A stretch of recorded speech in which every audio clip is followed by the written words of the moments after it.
حضرت عمر فاروق فرماتے ہیں ان کے انتقال کو 3 دن ہوئے تھے، میں مسجد نبوی میں بیٹھا تھا، 2-3 چھوٹی چھوٹی بچیاں آ گئی، کہنے لگی چاچا آپ خلیفہ بنے ہو؟ میں نے کہا پتر میں بناؤں؟ تو کہنے لگی چلیں پھر عصر کے بعد ابو بکر صدیق ہمارے گھر جاتے تھے۔ میں نے کہا پتر آپ کے گھر کیا ہے؟ کہنے لگی ابا فوت ہو گئے، بھائی کوئی نہیں، ہم نے نا بکریاں رکھی ہوئی، وہ روز عصر کے بعد آتے تھے، بکریوں کا دودھ دھو کے ہمیں دے جاتے تھے، کچھ پی لیتی تھی، کچھ بیچ کے گزارا کر لیتی۔ 3 دن ہو گئے، میری ماں روتی ہے، بہنیں روتی ہیں، کون آئے گا؟ چاچا چلو گے؟ تو حضرت عمر کی تو داڑھی پھٹ گئی آنسو آنسو، چادر اٹھا کے کندھے پہ رکھی، بیٹیاں آگے آگے، عمر پیچھے پیچھے۔ ایک صحابی رستے میں ملے، عمر کہاں جا رہے ہو روتے ہوئے؟ عمر اور روئے، کہنے لگے یار کیا بتاؤں، ابو بکر صدیق رستہ بڑا مشکل کر گیا میرے، اس کے رستوں پہ چلنا اتنا کٹھن ہے، اتنا مشکل ہے۔ بھئی کچھ ضروری ہے کہ 2 لاکھ روپے ہی کسی کو دیں گے تو خدمت ہوگی؟ تو کسی کا آٹا ہی پسوا دے، جا کسی کو جا کے شہر سے دوائی لا کے دے دے، کوئی تو ڈیوٹی کرنا، یہ ہمیں حضرت ابو بکر صدیق نے سکھایا۔ تو کچھ نہیں کر سکتا تو مسجد میں جھاڑو تو دینا، میرے بھائی کچھ تو۔ آپ کی اس محفل کا مہمان خصوصی کون ہے؟ میں تو آیا ہوں چلا جاؤں گا۔ اس محفل کا مہمان خصوصی وہ ہے جس نے محفل سے پہلے یہاں جھاڑو دیا، جس نے یہاں دریاں بچھائیں، اس کی فوٹو بھی نہیں آنی بیچاری، وہ شاید پیچھے رہے۔ بڑے خاص لوگ ہوتے ہیں، کیمرے کی آنکھ انہیں دیکھے نہ دیکھے، رب رسول انہیں دیکھتے، اللہ رسول کی یہ نگاہ کرم میں رہتے۔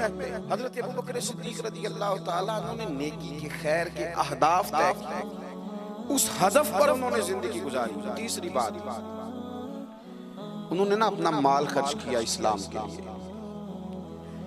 اپنا کمایا ہوا مال خرچ کرنا خاصا مشکل کام ہے، آسان نہیں ہوتا، اور اگر آپ نے جائز طریقے سے مشقت کے ساتھ پیسہ کمایا تو خاصا مشکل لگتا ہے اس کو خرچ کرنا۔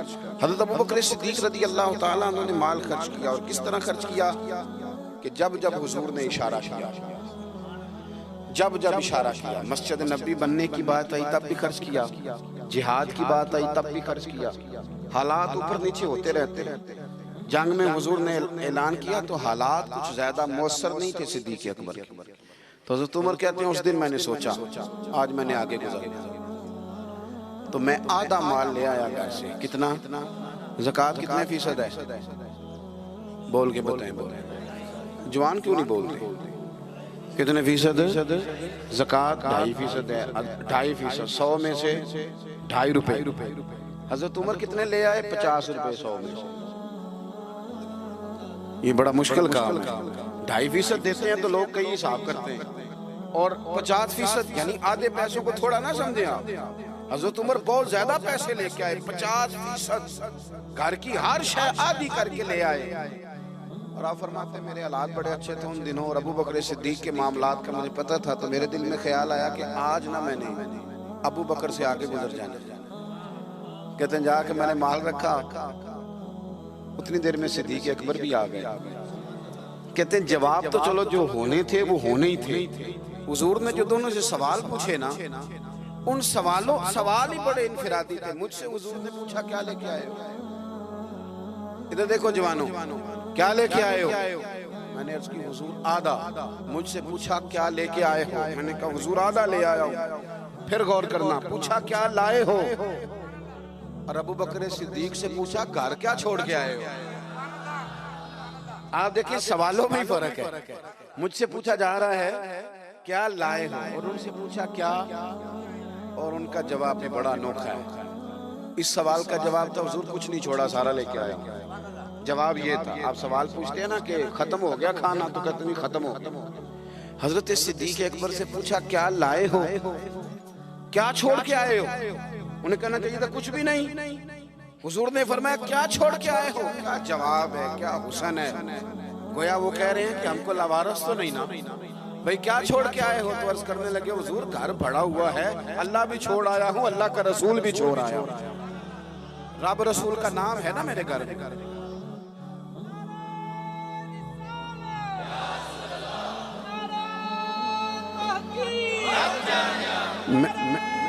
سنیں فرماتے میں نا اللہ اور اس کے رسول، او بھائی ہمارے گھروں میں سارا کچھ ہے آج کل، اللہ رسول کا نام نہیں، معاذ وہ کیا کہہ رہے تھے؟ جھاڑو پھیر کے ہر شے لے آیا، پر گھر میں اللہ رسول کا نام، اللہ رسول کا ذکر میرے گھر میں ہے۔ تو آپ نے کبھی کسی کتاب میں یہ پڑھا ہے یا کسی عالم نے بتایا ہے کہ اس کے بعد حضرت صدیق اکبر معاذ اللہ کنگال ہو گئے تھے؟ وہ تو پھر مالا مال تھے، اس کے بعد بھی کئی دفعہ دیا۔ وہ سبق بتا رہے ہیں، سبق ہمیں کہ رب رسول کے نام پہ سارا کچھ بھی لٹا دو گے نا تو گھر میں اللہ رسول کا نام ہونا چاہیے، بڑی برکتیں اللہ عطا فرمائے۔ ہم نے نا دولت تجوریوں میں بھر کے رکھی ہے، جو اصل دولت تھی اللہ رسول کا ذکر، اس سے ہم تھوڑے سے پیچھے۔ اب حدیث پاک سنیں، ہر بندہ حضرت صدیق اکبر کی عظمت بیان کرے گا اپنے علم کے مطابق، فہم کے مطابق، لیکن ان کی شان تک کون پہنچ سکتا ہے؟ حضرت ابوبکر صدیق رضی اللہ تعالیٰ عنہ کی شان میں بڑی حدیثیں ہیں، لیکن میں اس حدیث پہ آ کے ٹھہر جاتا ہوں، طبیعت جم جاتی ہے کہ یار یہ کیا معاملہ ہے۔ نبی پاک علیہ السلام نے فرمایا، لوگو میرے پاس جس کے بھی پیسے آئے ہیں نا میں نے امانت سمجھ کے خرچ کیے، لیکن جب ابوبکر صدیق کے پیسے آئے میں نے اپنے سمجھ کے خرچ کیے، اپنے سمجھ، فکر کوئی نہیں، جہاں مرضی لگا، اپنے سمجھ کے خرچے۔ آخری باتیں آپ کی خدمت میں عرض کر رہا ہوں۔ ایک تو پہلے صاحب سے عرض کیا کہ سچ سچ ہی ہوتا ہے، حق وہ حالات دیکھ کے نہیں بولے، وہ ضمیر کی آواز سن کے بولے۔ دوسری بات، ہدف طے کریں نیکی کا، یہ کام میں نے کرنے، آپ ہدف طے کریں، اللہ مدد کرے۔ تیسری بات میرے عزیز، حضرت ابوبکر صدیق نے مال خرچ کیا۔ مال جو ہے نا، نبی پاک علیہ السلام نے فرمایا، اعلیٰ حضرت نے فتاوی رضویہ میں حدیث لکھی ہے کہ آخری دور میں دین کا کام بھی درہم و دینار سے ہوگا، پیسوں سے کام ہوگا۔ آپ کو ادارے بنانے ہیں، مساجد بنانی ہیں، کتابیں چھپوانی ہیں، تو کس طرح چھپیں؟ اپنا مال اور ہم نے یہ ذمہ دے دیا امیروں کو کہ امیر خرچ کریں گے، حالانکہ ہم نے وہ حدیثیں نہیں پڑھی کہ ایک صحابی کلو کھجورے لے کے آ گئے اور مسجد نبوی میں مال کا ڈھیر لگا ہوا تھا، تو حضور نے فرمایا یہ کلو کھجورے نا سارے مال کے اوپر بکھیر دو، جتنا سب کو ثواب ملے گا اتنا اسے 1 کلو والے کو ملے گا۔ تو ہم نا وہ ذوق نہیں پیدا کر پا رہے کہ 10 روپے کی اللہ رسول کی نظر میں اخلاص والے 10 روپے کی بڑی قدر، ہم سوچتے ہیں کہ وہ نا سارا کچھ چودھری صاحب ہی آ کے کریں گے، حالانکہ برکت والا جو مال ہوتا ہے اس میں بڑی خیر ہوتی ہے۔ آخری بات جو بڑی ضروری ہے اس پر غور کریں، فیصلے زندگی میں جب بھی کریں انصاف پر مبنی کریں، محبت دیکھ کے فیصلہ نہ کریں۔ محبت اور ہوتی ہے، قابلیت اور ہوتی ہے۔ مجھے اب ہونا یہ فطری بات ہے، لیکن اس کا قابل ہونا یہ ایک الگ بات۔ ہر باپ کو اپنے بیٹے بیٹی سے محبت ہوتی ہے، یہ فطری تقاضا ہے، لیکن وہ قابل بھی ہو یہ ضروری نہیں ہوتا۔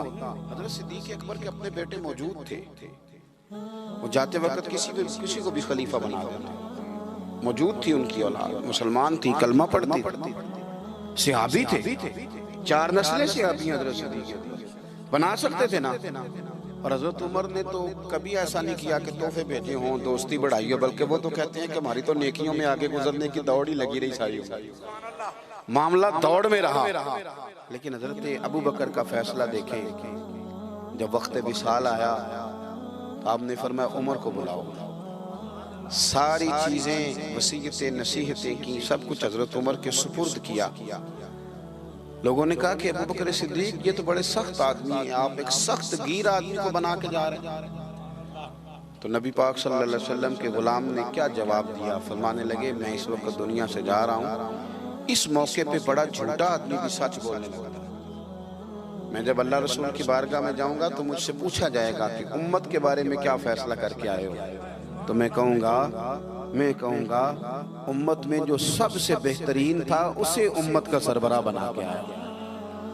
ہم لوگوں نے نا فیصلے میرٹ میں نہیں کیے کبھی، الیکشن ہو رہے ہیں، فلاں کام ہو رہا ہے، ووٹ کس کو دینا ہے، کہتے ہیں ساری برادری ادھر ہے۔ اب برادری کو چھوڑیں، یہ بتائیں سچ کدھر ہے، حقیقت کدھر ہے؟ وہ کسی اور برادری کا بندہ الیکشن لڑ رہا ہے تو وہ بندہ اگر ٹھیک ہے تو ٹھیک ہے، پھر آپ برادری نہ دیکھیں، پھر تو شخص دیکھیں کہ وہ صحیح جا رہا ہے۔ حضرت عمر کے فیصلے ہمیشہ میرٹ ہے، حضرت ابوبکر کے فیصلے ہمیشہ میرٹ ہے، حضرت عثمان غنی، مولا علی شیر خدا، ان لوگوں کے فیصلے ہمیشہ حق کی بنیاد۔ حضرت عمر کو بنا کے گئے. میں نے دوستوں سے کہا تھا اس سال میں نے کہا تھا کہ حضرت عمر کے حالات پر زیادہ کتابیں ہیں, ان کے واقعات زیادہ ہیں, چونکہ انہیں وقت زیادہ ملا نا 10-11 سال. حضرت ابوبکر صدیق کو تو 2 سال ملے, لیکن ان کی خلافت کو مضبوط حضرت ابوبکر صدیق نے کیا. سارے فتنوں کا سر کچل کے خلافت سجا سوار کے حضرت عمر کو دی. اب یہ جو حضرت عمر نے اتنی پھیلا دی خلافت اور اتنا بڑا کام کر دیا دین کے لیے کہ 24 لاکھ مربع میل پہ پھیل گیا سارا کچھ, تو حضرت سیدہ عائشہ صدیقہ رضی اللہ تعالیٰ عنہ کہتی میری گود میں سر تھا مدینے والے حبیب کا, اور آسمان پہ ستارے نور بھرے چمک رہے تھے. میں نے عرض کی حضور آسمان کے ستاروں کے برابر بھی کسی کی نیکیاں ہیں. اب حضرت عائشہ کا عقیدہ بھی سمجھے, انہیں پتہ ہے کہ نبی کریم کو پتہ ہے کہ آسمان پہ ستارے گرتے ہیں, اور کوئی امتی چھپ کے بھی نیکی کرے تو حضرت عائشہ جانتی ہیں کہ اس نیکی کو بھی مدینے والے جانتے ہیں. کہا کسی کی اتنی نیکیاں بھی ہیں جتنے آسمان پہ ستارے ہیں, تو حضور نے فرمایا ہے نا. حضرت عائشہ بڑے تجسس میں تھی, خیال تھا شاید میرے والد کا نام لے. کس کی؟ تو حضور نے فرمایا فاروق اعظم. بیٹیوں کا باپ سے پیار, تو کہتے میں نے فوراً عرض کی حضور میرے والد کا کیا حال ہے, ان کا بھی تو عالم بتائیں نا. تو نبی پاک نے فرمایا عائشہ عمر کی زندگی بھر کی نیکیاں ہوں تو ابوبکر کی ایک نیکی کا مقابلہ نہیں کرتی. اب بات کو سمجھے کہ کتنا مضبوط ہے وہ شخص, کتنا مضبوط ہے کہ حضرت فاروق اعظم رضی اللہ تعالیٰ عنہ کے خیر کے کاموں میں بھی درجہ جناب صدیق اکبر کا زیادہ ہے. ہدف طے کریں, مہربانی کریں زندگی کو ضائع نہ کریں.